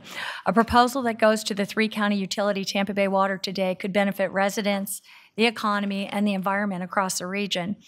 And I'll skip through some of it. Communities nationwide are examining how to make greater use of reclaimed water to meet their growing demand while reducing the need for groundwater pumping and other costly water sources. I think we all know that to be the case. Utility members, and I appreciate what has been done for not just the many months, but now looks like many years, worked for months, years to find common ground. Under the proposal being considered today, Tampa could proceed with its reclaim project. The plan would meet Tampa's long-term water needs and free up at least 20 million gallons a day for the region. Tampa would pay the utility $7 million to help for the cooperative's outstanding debt, and the Tampa Bay Water would have an option to purchase the recovery wells later. A consultant for the utility study group on the issue found that the plan could save Tampa Bay Water up to $35 million for water supply projects that would not be needed. And by redirecting these massive discharges, which is also of great and grave concern to me as an environmentalist and should be to all of us, by redirecting these massive discharges, the project would remove huge amounts of nutrients now flowing into Tampa Bay, improving water quality, seagrasses, and the region's broader environmental health.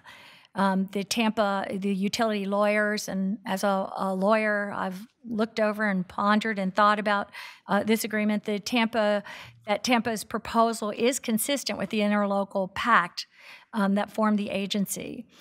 Tampa also underscored in the agreement the board will consider today that its reclaimed water project is meant to benefit the entire region, and that the way the deal is done is not intended in any way to become a tool for Tampa to withdraw or shirk its obligations. As we heard earlier, the one jurisdiction that wasn't part of any water wars, this is only 2%, over the last 20 years, 2% of the water from Tampa Bay Water allocation. So I think it's really important that we do move forward with this, that we look at this as a great opportunity, I think, to continue to work as a region and work together. This reclaimed water is a new issue in terms of our recent history, although I must say, maybe not. I can remember back in 2004 when I was an aide to Kathy Castor, and that was some issue then, as well as in Hillsborough County, a lot of dissatisfaction, disturbance that the projects of Tampa Bay Water ended up in Hillsborough County, the desal plant, the reservoir, as if Hillsborough was not getting its fair measure. When this was all cobbled together, the fact that St. Petersburg had no water and Pinellas had little water, I think it's very important that we move forward in a cooperative way, and that we I really applaud the hard work that's been done to negotiate out agreement and to keep our agreement in place. So that's my comments. Thank you. You're next, and then Commissioner Gerard. Mayor. Thank you. My family moved to Newport Richey back in 1963, so some 55 years ago, and I have a fairly long-term perspective on the area. I remember vividly the period that has been described as the water war period, where Pasco County was, for lack of a better term, being sucked dry to provide drinking water for St. Petersburg and Pinellas County and the other locations to our south. The legislature, I think, was very wise in creating Tampa Bay Water back in 1998. It's put all of us at the table together. Newport Richey sold its wells to Tampa Bay Water. Everybody got in and basically worked together. Tampa got a little different deal, I think, than perhaps the rest of us, and I wasn't on the board then, so I can't really speak to that. But as I look at what we've done now for basically 20 years, Tampa Bay Water has worked. It has kept everybody working together to think in terms of water solutions that are beneficial to the entire region.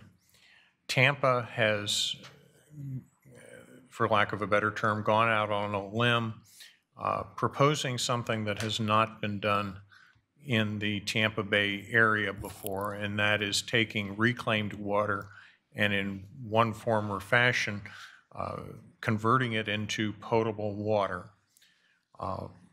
Tampa may well suffer the fate of the other people that step out and lead, where they're the ones that wind up with the arrows in their back. I know there are a lot of people in the public who are very adamantly opposed to the whole concept of drinking reclaimed water. But as my wife pointed out to me this morning as I was getting ready to come down here, we're all drinking reclaimed water because there's not a drop of water now that our parents and grandparents and the generations before that and before that and before that were all having. In one form or fashion, it is all reclaimed because it's the same water we've had here basically forever.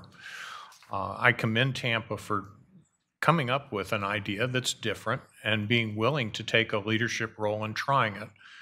I think the benefit to Tampa Bay Water, in addition to reducing the amount of demand that we potentially have to plan for, is that they'll be out in front, and we should be able to learn from some of their experience with the TAP project as we look at the SHARP project and any other reclaimed projects that we need to look at in the years and decades going forward.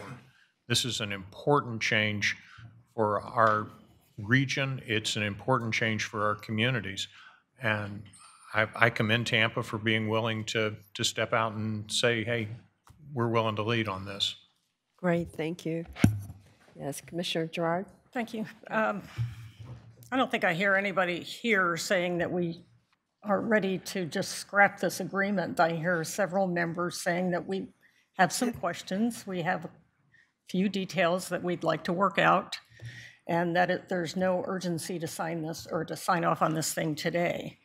I have to say my husband said the same thing this morning, that we've been using reclaimed water all along. I think we all know that we're in the future going to be using reclaimed water in a slightly more direct way than we have, and actually acknowledging that we're using it that way. So I don't think that we're arguing against the use of reclaimed water either, but we need more time. Okay, thank you. Commissioner Starkey? My attorneys are asking me if I could ask you please for a 10-minute break because they want to talk to me and they want to talk to Commissioner Oakley. I don't know if Actually, we have a motion on the floor. Well, I'll take the In a motion. second. Hold it for 10 minutes. Okay, we'll recess for 10 minutes, but I have to leave at 11:25. And so I'm going to bring this in for a landing.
I don't know where Commissioner Starkey and her attorney are, but they need to be headed back into the boardroom. So I hope you can hear me.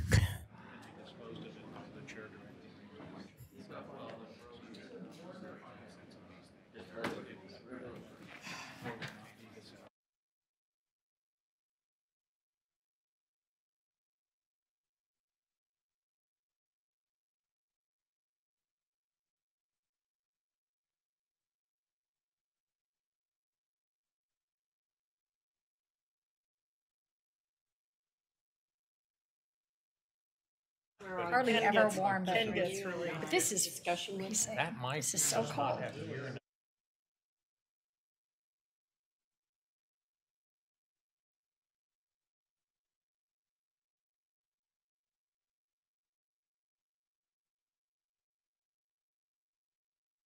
We're going to go ahead and reconvene.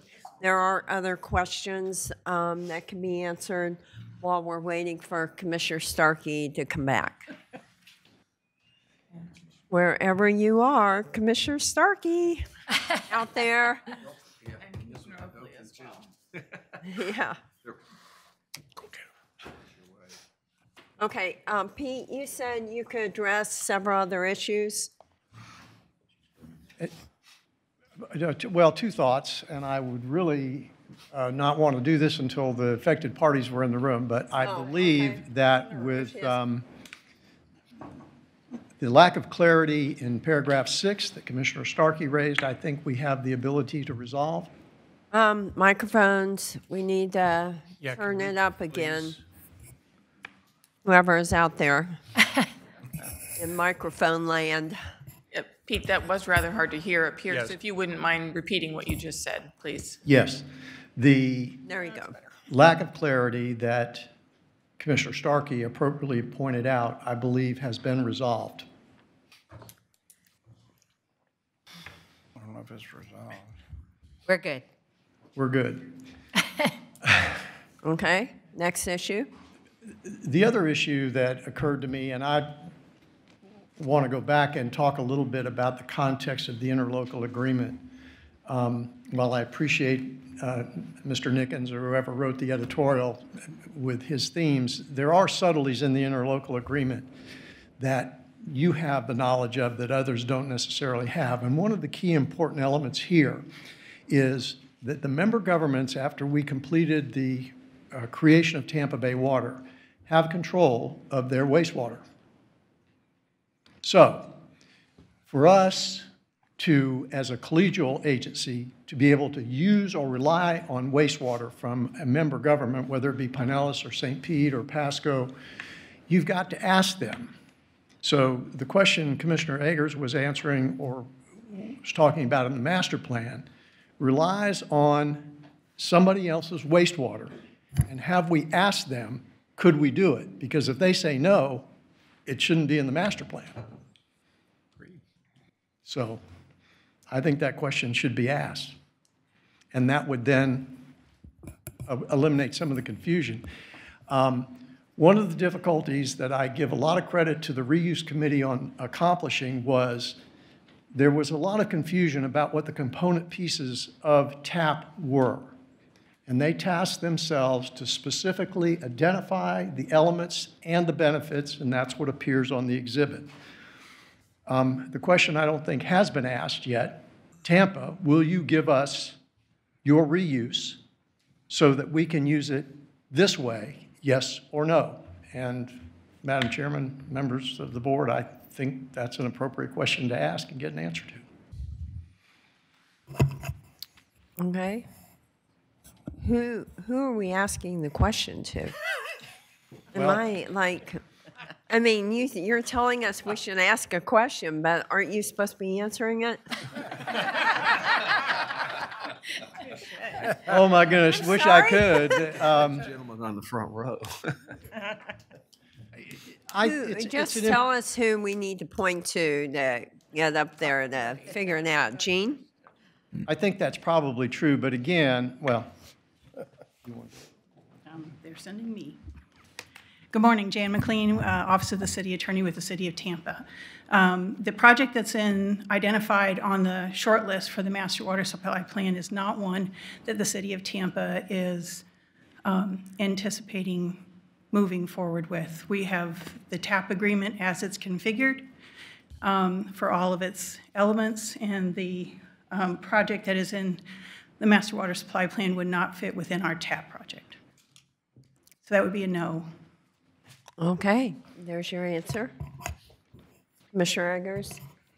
Well, first of all, I mean, I think there's been some comments made up here today that, you know, reclaimed water is either already a part of our drinking water, which, you know, we could get into semantics on that, but certainly in the long run, I don't think any of us disagree that it's going to be part of our drinking water, whether it's 10 years down the road if you guys do it, or 20 years down the road, or 30 years down the road. It's going to be a part of any solution. So I don't think anybody here on this board, at least I haven't heard that in any of the comments, that are against that effort. So let's just make sure that folks that may be listening understand that. And I think that's true for most of us up here. What I'm looking at is, again, I'm going back to protecting Tampa Bay water, not only in the short run, but in the long run. And we've talked a lot about the benefits that you've addressed early on, which, again, I'm still not sure I understand what the benefits are and when those benefits will be accrued. The 10 million gallons, I thought it was, I misread, I thought it was 10 million gallons of water. I guess it's 10 million gallons of reclaimed to be used in a SHARP project to add additional water supply that we may or may not have because of the district having some issues with that permit and how much we'll realize from that. So whether we realize the full $10 million gallons a day credit or not, and how much we pay for that is still up in the air. The 25 million gallons a day that we talked about also, that is water from the river, right? Make sure I'm clear on that. 20, not 20. Oh, 20, excuse me, sorry. What? Yeah. The bypass canal. Right, from the bypass canal, correct. Which would be available to us if the reclaim project, the TAP project is a go for the city of Tampa. Otherwise, it's not. And I don't know when the timing of that decision will be made as to whether that's a go or no go, and whether it then benefits us for any short-term purpose calculations or not. I don't know where the 14 or 15 million, how it got to 7, and that, I mean, I know there's some discussions about that. And then, so for me, the benefits that I'm seeing here, I understand some of it. I just don't, I'm just not clear on how it's benefiting the agency. And you know, frankly, again, I just think why do we have to do that, make that decision today? And the final question that I would have is, if we vote yes on this and things start going awry, that MOU agreement is in place, right? That will be in place. That's what we'd be agreeing to. And there wouldn't be any changing that agreement unless both parties agree to change it. On the flip side, if we vote no, or we vote to table it to get more comfort with it, whoever it is up here, and we move and just hold off, then we can still do it later and not affect. I just don't want to back us into a corner here. Why can't we just take a little bit of time, make sure each of us are clear and understand what those benefits are, and that we're clear on the process going forward? I just don't understand why we're voting yes or no today, and what that really means. Thank you. And it is the desire of the maker of the motion to proceed with the vote, yes or no, and not to defer. That's the depth of the reason why we're doing it today. So we do have a clarification comment from our attorney. Thank you. Pete, I just had a question for you. You started off your second round of comments here by saying that the question regarding paragraph 6 had been resolved. Been resolved as in the question has been withdrawn, or been resolved through a language change? What is the resolution? We were okay with a clear understanding between our attorney and the City of Tampa's attorneys on the language. On number 6, is that correct? They were. Okay, number 6. Okay, so we're satisfied with the way things are. Yes. But fine. Have you seen it yet? Do you know what that is? There's, what I'm understanding, that was my question, is there a change? And I'm hearing the answer is no, that the question has been resolved to the question asker's there's no satisfaction. change. So there's No change.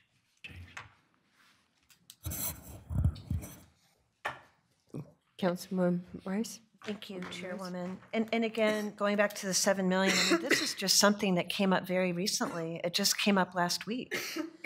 And this amount and how that, we haven't had a chance to really sit down and look at the numbers.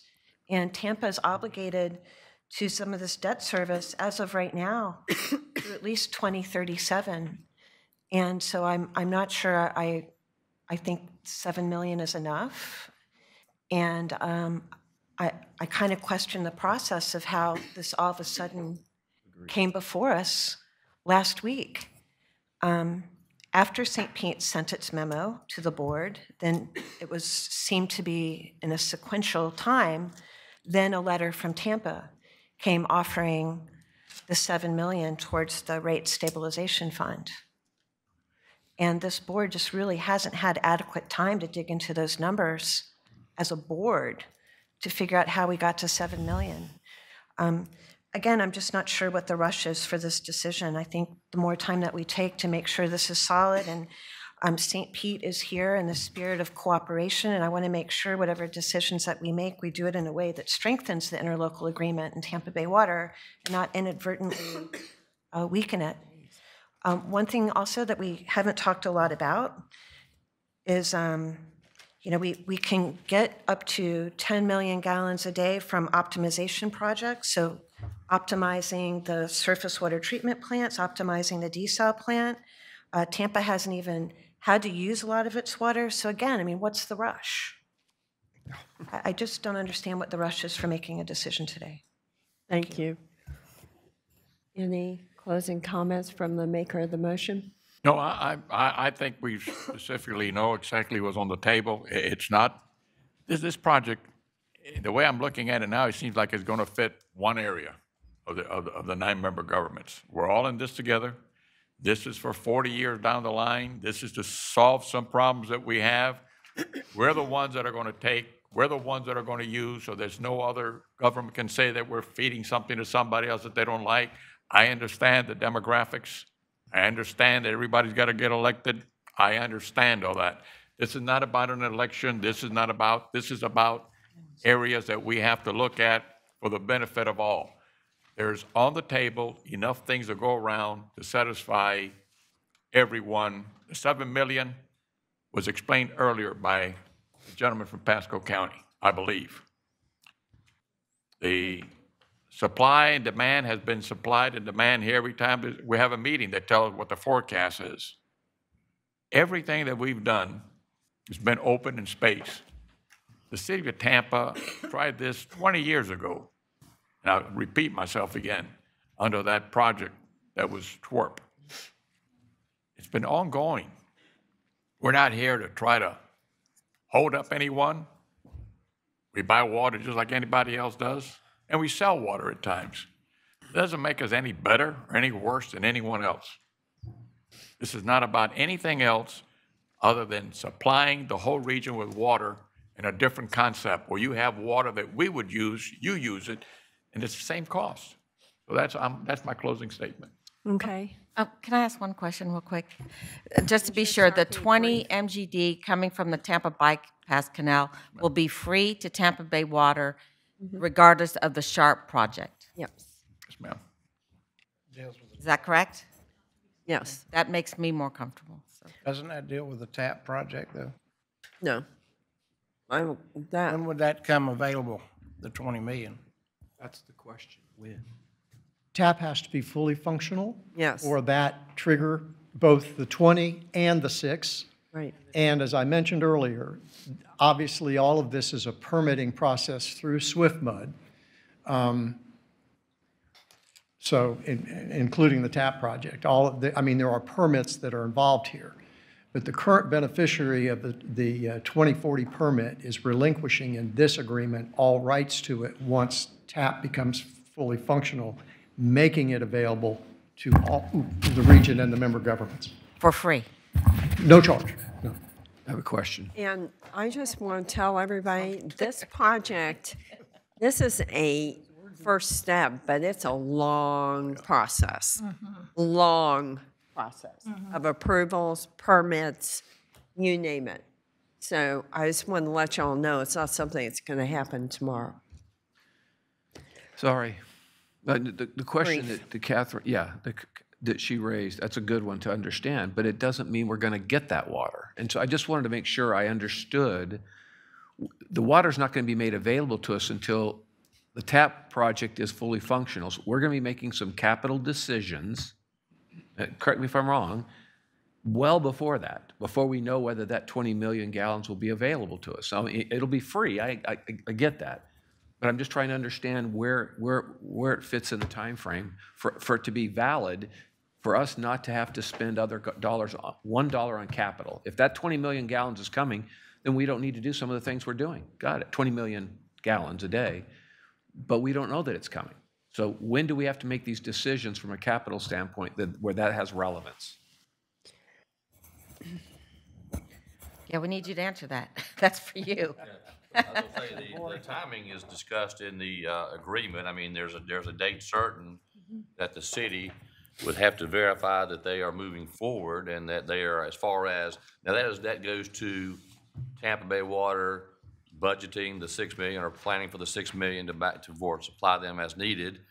And it also would go toward Tampa Bay Water building supplies in the future to meet Tampa's needs. Is that correct understanding? Yes, actually, this is one of the suggestions that came from Pinellas County Council. And if you'll look, Commissioner, in paragraph 4, which appears at the top of page 5, there's a mandatory reporting process that Tampa must engage in, and not later than December the 31st, 2022, as so that you have more, even though the project is not fully functional at that time, you know well in advance on the progress. On this, we'll know at that point that the 6 million gallons that are set aside, that's immediate though, right? The 6 million gallons, or is that we're having to reserve, that goes away immediately? No. No, it doesn't. No. Only if the TAP project is.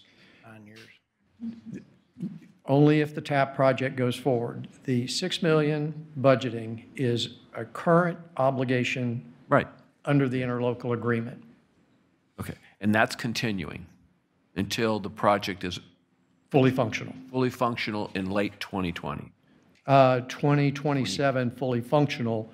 Report on whether or not the feasibility, as the chairman pointed out, there's permitting and other things, but the ability for them to proceed forward gives us more of those answers, and they are required by the end of 2022 to advise us on if the project remains feasible and viable.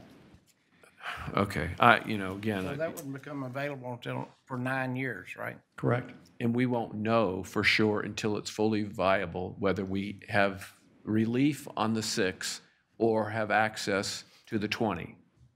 You're absolutely correct. So from a planning perspective for us, for capital projects, for 2022, you can't count on any of that. You have to count on the 6 million requirement being there and the 20 million not being available to us. That is correct until we get verification that the project is moving forward, and Tampa has to let us know by 2022. 2022. And there's also, we talked about this before, the South Central, if we end up doing SHARP in cooperation with Hillsborough County, then if that does produce additional capacity, that could move the timeline a little further, but that's an unknown right now. I've got a pipeline option that does not give us additional capacity. I've got the SHARP project that does potentially give us 7.5 million gallon per day capacity, so that would affect the master plan timeline. But right now, until we get a commitment, there's some time that the city needs to do, as I understand it, is to finish going through feasibility and the pilot testing and those type things, and then the permitting before they can make their commitment. I don't speak for the city, but that's my understanding. So that's why there's this built-in time. Okay, so we're comfortable on the short-term needs, right? Short-term, the 7.5 million that we need for South Hillsborough County. We're comfortable on that. I think that's why we're moving forward with SHARP. Right. And maybe the other potential project in South Hillsborough. The answer is we have two options for South Central. We have Sharp and we have TAP. And again, Mr. Hurd, we need to make that decision by 2020 and to give us enough time to get water to South Central by 2025. And so I think we have that plan right now, and then we'll see how that affects, if at all, the 2028 date when we need additional capacity. Okay, and so that, in that long-term project isn't we won't be needing to do that, make that decision for some time. Right, our timeline is we do have some time. We're not pressed right now. We have time to work through that process. Well, that certainly makes me more comfortable. I still think we should wait and make sure we're clear on the effects of how it affects our agreement, but certainly those kinds of conversation that you're telling me give me a little bit more comfort for the Tampa Bay Water. But I'd still like to understand some of the questions that Councilmember Rice brought up. So I won't support that motion today, but again, I don't know why we're having to make the decision today. Thank you. Thank you. And I'll just, final comments. You all know I've been interested about how everything we do at this board affects our ratepayers. And to me, that's the bottom line. Nothing in this agreement affects our rates. And I was assured that by my team, by our legal staff, and I think that assurance really gave me good feelings about moving forward with this. So with that, we're going to do a roll call vote, and Barry will call your name out, and you can give your vote. Okay, we have on the floor. On the motion. Yes, we have on the floor a motion from Councilman Miranda to approve the agreement with a second by Commissioner Kemp. I'll start down to my left. Commissioner Starkey? Oh, my gosh. Oh, I really want to move forward. And I'm okay with drinking reclaimed water. Just want you to know that. But I think in deference to my council members who are still not comfortable, I myself am more comfortable. But I think it's okay for me to help them get more comfortable, so I'll vote no today. Okay, Commissioner Kemp? Yes. Commissioner Gerard? No. Mayor Marlowe? Yes. Councilman Miranda? Yes.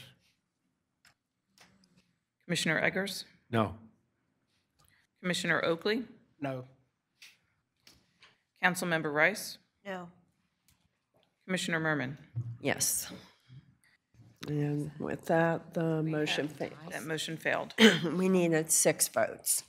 We had 4 yes votes and So can we make a motion then to table it for further discussion? You can make a motion to table and leave pending. Yep. And I think that would be appropriate. Yep, that's what I'd like to do. Second. Okay, all in favor of the motion, say aye. Aye. Like sign opposed, show that pass. Thank you. Commissioner Eggers will be chairing the remainder of the meeting. Thank you. Okay. Thank you for taking the tough topic before you leave. That's good, Commissioner Merman. Be safe on your trip. We'll go forward with, I'm trying to think where we left off. We are C1. Presentation. H1. Okay, J1. I guess we're at J1? Actually, we have I1. Oh, yeah. Mrs. Maribel Medina. Okay. You're there. You're ready to go. Thank you. Okay, good morning, Commissioner Eggers and members of the board. Today I will provide the results of the evaluation of solar technologies at the regional reservoir. We have completed several activities regarding renewable energy. In 2010, we developed a roadmap that presented capital cost for both solar and wind technologies at several facilities, including the regional reservoir.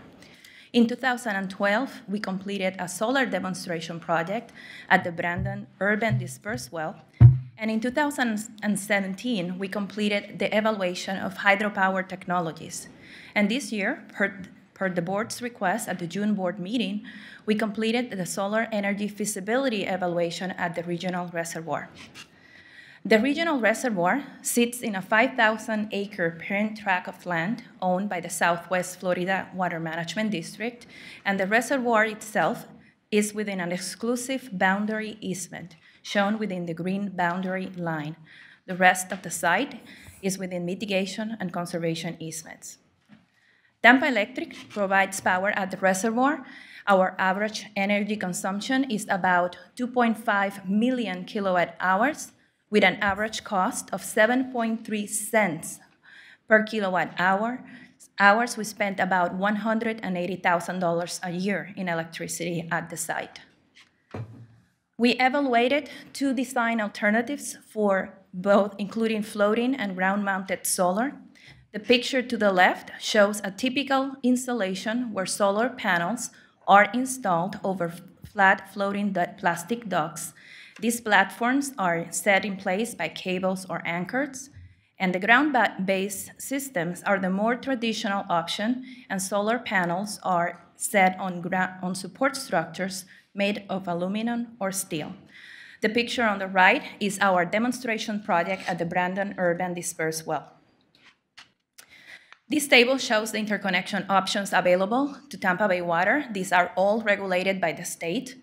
The recommended interconnection at the reservoir, if we were to install a solar installation there, would be a net metering interconnection, where we will receive power from the power company whenever sunlight is not available and send back to the grid excess generated power that we will not be using during the day. A credit in kilowatt hours is applied for energy sent back to the grid, and these credits then are compensated for any purchased power. State rules under this interconnection option requires that a system is not greater than 2 megawatts. The proposed system at the reservoir will be designed to meet all the power needs at the reservoir, and is a 1.3 megawatt system. We completed an economic analysis and evaluated 6 different scenarios as shown on the table, and for all the interconnection options and both solar technologies, and compare them to the do-nothing scenario. Based on this analysis, the scenarios with the lowest net present cost and shorter payback are net meter options sized to meet the on-site power needs and owned by Tampa Bay Water. These are scenarios 1 and 3.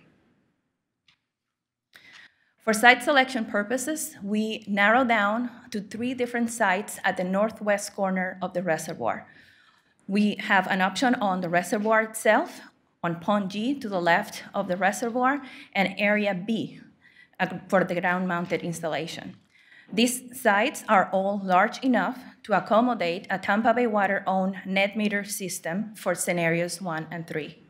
These areas are all in close proximity to the electrical building at the pump station, which is shown within the red boundary line, and the pictures on the right show renderings on how these solar installations will look like once installed, both on the reservoir and on Area B. We also consider the strengths and weaknesses of each one of the proposed installations. The strengths of a ground system include that it's safer to maintain and there is a known permitting process. A floating installation has slightly higher efficiencies due to the water cooling effect and saved land area. And also it could help prevent algae growth and lower the evaporation rate. However, these benefits are proportional to the solar system surface area. Regarding the weaknesses, a ground installation will require increased landscape maintenance and reduce the availability of land area for future uses. A floating installation may have a more complex permitting approach, will have increased risk to staff during maintenance activities, and will require wildlife prevention barriers. In summary, the economic analysis shows that net meter opportunities are the most feasible options for Tampa Bay Water for both ground-mounted and floating technologies. For a floating installation, Pond G is the less risky of the options based on the strengths and weaknesses analysis.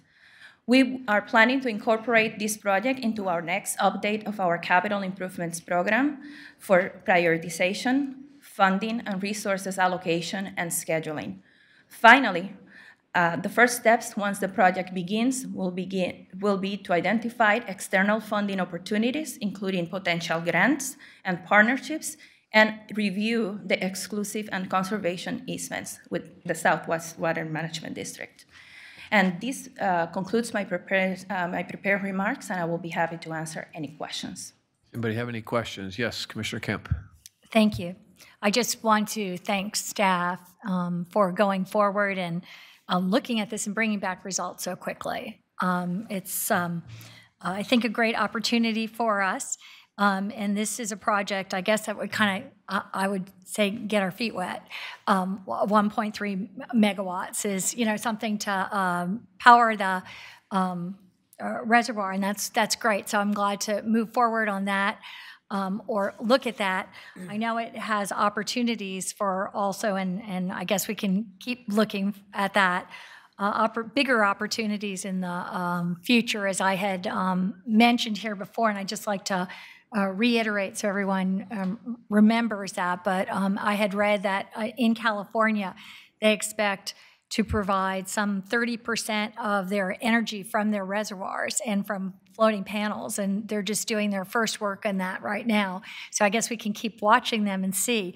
We're also hampered greatly, I think, by in the state of Florida being one of the only states requiring third-party or prohibiting third-party power agreements from happening, and so that would prohibit us from beneficial uses, I guess, unless we were to lease to Tampa Electric Emera. But I also think that they are apparently showing some great interest. Emera is going to 10% renewable energy, solar panels, by 2021 at this point, making it a leader in the state of Florida. So I think it's all good opportunities. I really appreciate moving forward. I think it's an exciting, wonderful, great chance. I'm still looking forward to us looking at our opportunities here on the canopies and what else we can do to make sure that Tampa Bay Water at least is providing its own energy to the extent possible. So that's great, and I very much appreciate having moved forward. Thank you. Any other questions? I had one. You talked about, again, I think this is good. I mean, I'm trying to understand when you throw out 31 years and 34 years are the payback period, and it seems like whenever I talk to a solar company about solar panels on my home, they always talk about, boy, that's going to be probably a 7-year payback or 6-year payback or an 8-year payback.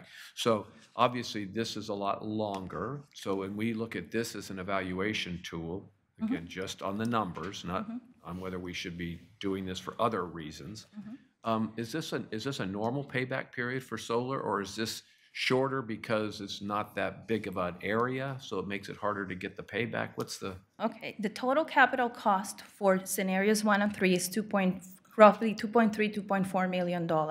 We added contingencies to those.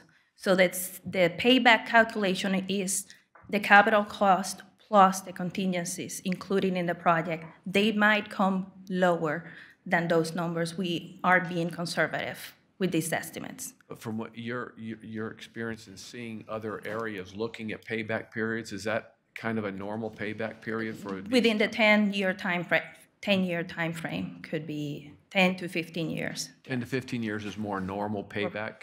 Correct. And do you anticipate this dropping further? It could drop a little bit, yes. So this one, from a monetary standpoint, isn't necessarily... how does it compare to others? It doesn't compare really well on a payback period, a payback basis. Is that? It's average based on the analysis provided by the consultants. That 34 years. 34 years. And the 34 years that you see in the table is assuming that we will incur debt on that capital. So we may do it. Exactly. That's why we provided 2 columns. The first one is assuming that we put the money up front and we potentially get any grants. The second column is assuming the worst case scenario, 5% payback interest rate at 25 years for a installation and a capital cost of